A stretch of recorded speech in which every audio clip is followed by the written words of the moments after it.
ঋণী শইকীয়াৰ আবৃত্তিৰে বীৰেন কোঁৱৰৰ কবিতা বগীবিলে ৰিঙিয়াই মাতে।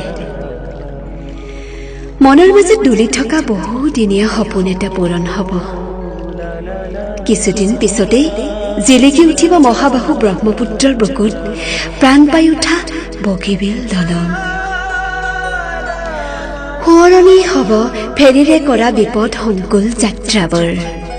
অন্ত পৰিব কাৰেং বগীবিল ঘাটলৈ যাত্ৰীয়ে জীয়াতু ভুগি যোৱা জৰাজীৰ্ণ পথবোৰ।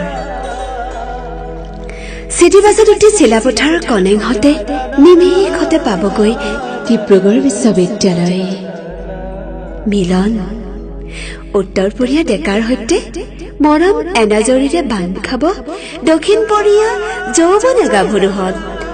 মিলন হ'ব দুখন হৃদয়ৰ হেঁপাহ।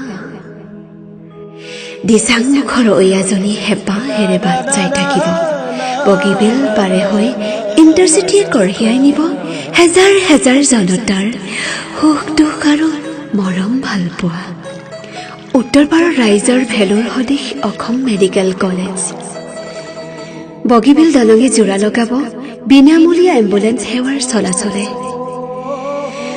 যন্ত্ৰণাত ছটফটাই থকা ৰোগীক নকৈ জীৱন দিব। সুবিধা হ'ব ব্যৱসায় বাণিজ্য তথা আমদানি ৰপ্তানি। জংকি পানেই মিৰি জীয়ৰী ব্ৰহ্মপুত্ৰ নামেৰে নামাংকিত ফেৰীবোৰ চিৰদিনলৈ উচুপিব যাত্ৰীৰ বিৰহত।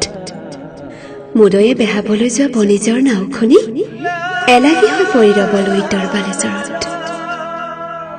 মৰম চেনেহ আৰু ঐক্যৰ মিলনস্থল হ'ব বগীবিল। হেঁপাহৰ বগীবিলে আজি বৰকৈ ৰিঙিয়াই মাতে।